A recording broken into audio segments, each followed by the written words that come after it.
안녕하십니까, 팟캐비입니다. 이번 동영상에서는 극한의 입실론 델타 정의에 대해 설명드리겠습니다. 요즘은 교과서에서 빠진 경우가 많지만 원래 대학 미적분의 기초죠. 상세한 내용은 기본적으로 해석학에서 길게 다루는데 여기서는 언어적으로 느낌이 오도록 설명드리는 데 노력을 기울이겠습니다. 이 영상의 질문은 극한의 현대적 정의를 어떻게 이해할 수 있는가 하는 것입니다. 극한의 현대적 정의는 입실론 델타 정의라 불립니다. 이것이 입실론이라는 기호이고 이것이 델타라는 기호입니다. 둘 다 그리스 문자입니다. 그리고 E와 D의 대응이 되죠. 혹시 입실론 델타라고 모르는 기호가 나와서 어렵게 보일 수가 있는데 제가 학생 때 그랬어요.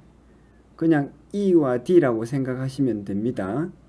어쨌든 모든 수학 관련자들이 입실론 델타라는 기호를 여기서 쓰기 때문에 혼동을 줄이기 위해서 저도 다소 불필요하게 어려워 보일지라도 입실론과 델타라는 기호를 그대로 쓰겠습니다. 입실론 델타 정의의 내용은 이렇습니다. 이 부분은 우리가 아는 바로 그 극한 기호 표현이고요.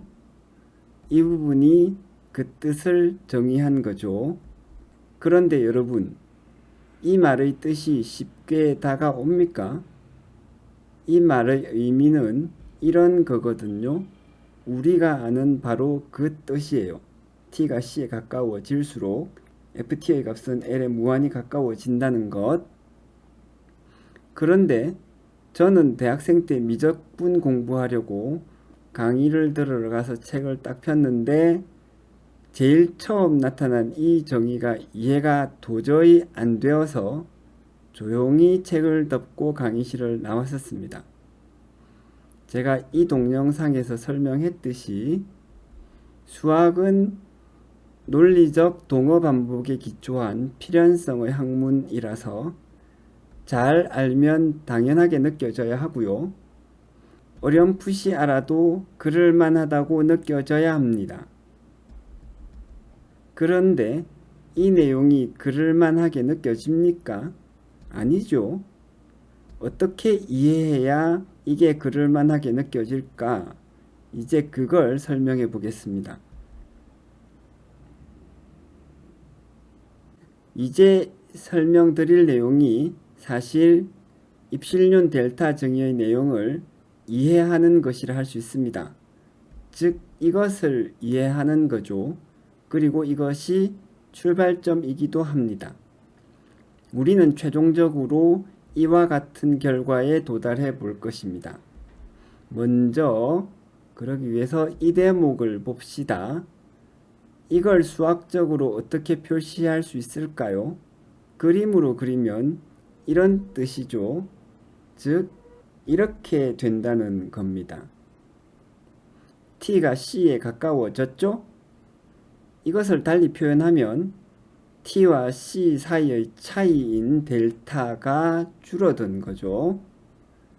그래서 이 말은 이렇게 되는 겁니다. 이제 이 차이라는 말을 수학적으로는 이렇게 쓸 수 있습니다.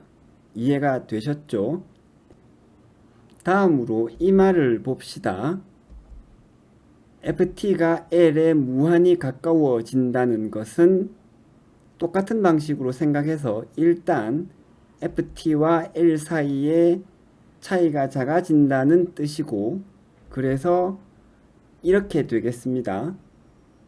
그런데 이게 그냥 가까워지는 것이 아니라 무한히 가까워지는 것이기 때문에 그 차이가 어떤 값보다도 작아지는 것입니다. 이 말을 아무 값이나 택하더라도 그보다 작다는 말로 바꾸어서 이렇게 쓰죠. 아무 값이나가 임의의 값에 대해로 바뀐 것입니다. 한편 여기서 델타가 아니라 입실론이라는 새로운 기호가 나타난 이유는 t와 c의 차이와 ft와 l의 차이가 비록 서로 연관은 되어 있을지언정 그 두 차이가 같은 값은 아니겠죠. 그래서 그렇습니다. 입실론에 대해 말했으니 델타에 대해서도 조금 더 말을 붙여야 합니다. 왜냐하면 지금 이것은 그저 델타가 t와 c의 차이라는 말일 뿐이기 때문에 그 차이, 즉 델타 값이 어떤 값이라는 말을 해야 하는 거죠. 그래서 이런 말을 붙여줍니다. 그리고는 이 전체를 이렇게 연결해 주는 거죠. 그런데 이대로는 이와 같은 뜻이 되지 않습니다. 이 대목을 그대로 이해하면 이런 뜻이 되거든요. 이건 어떤 t와 c의 차이, 즉 델타 값에 대해 ft와 l의 차이가 무한히 작다. 이게 무슨 뜻이냐 하면 이런 뜻이 될 수 있습니다. 예를 들어 델타가 특정 값, 예를 들어 0.1이 되면 ft가 거의 l이 되어버린다. 같아져 버린다. 뭐 이런 뜻이 되겠죠. 그리고 이렇게 되면 안 되는 겁니다. 왜냐하면 원래 뜻이 이것을 의미하는 것이 아니기 때문에. 그래서 이렇게 바꿔줍니다. 왜 이렇게 바꿔주냐 하면 여기서 볼 때 지금 이 부분과 이 부분을 하나로 묶어야 되는데 이 부분을 뭐 앞으로나 이쪽으로 이 여기를 기준으로 여기로 넘길 수는 없어요. 그러니까 이 부분을 앞으로 넘기는 수밖에 없겠죠. 그래서 이렇게 되는 겁니다. 특히 이 부분이 여기 오는 게 아니라 맨 앞에 오는 것이 중요한데, 그러면 어떤 뜻이 되냐 하면 임의의 입실론에 대하여 되니까 여기가 사실 괄호로 딱 묶이는 겁니다. 그러면 임의의 입실론에 대하여, 쉽게 말해서 모든 입실론에 대하여죠. 그러니까 이 부분이 무한히 작아져야 되니까 모든이 되면 아무리 작은 값에 대하여도 이런 뜻이 되겠습니다. fl과 l이 있을 때 이 값이 줄어들어서 아무리 작은 값이 있더라도 이렇게 만드는 이 값이 있다 이래 되는 거죠. 그러니까 이걸로 이것을 아무리 작게라도 만들 수 있다가 되는 겁니다. 이건 기호 논리학의 지식이 있어야 좀 이해하기 쉽습니다. 그러면 이건 이런 뜻이 됩니다. 느낌이 오도록 말을 바꿔보면 ft와 l의 차이를 무한히 작게 만드는 어떤 t와 c의 차이, 즉 델타 값을, 그런 값을 정할 수 있다 이런 뜻이죠.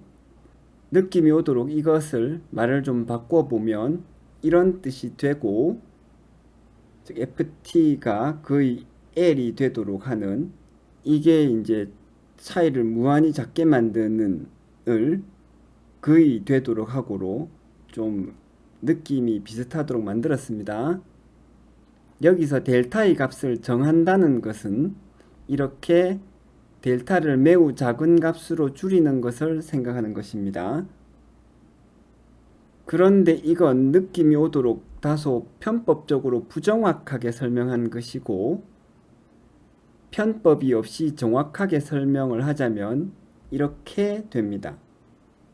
즉 ft와 l의 차이가 아무리 작아지더라도 그렇게 만드는 어떤 t와 c의 차이, 즉 델타 값을 정할 수 있다. 그런 값이 있다는 거죠. 이것은 곧 이런 뜻이 되죠. ft와 l의 모든, 즉 임의의 차이 값에 대해 그렇게 차이를 줄일 수 있는 델타의 값이 있다.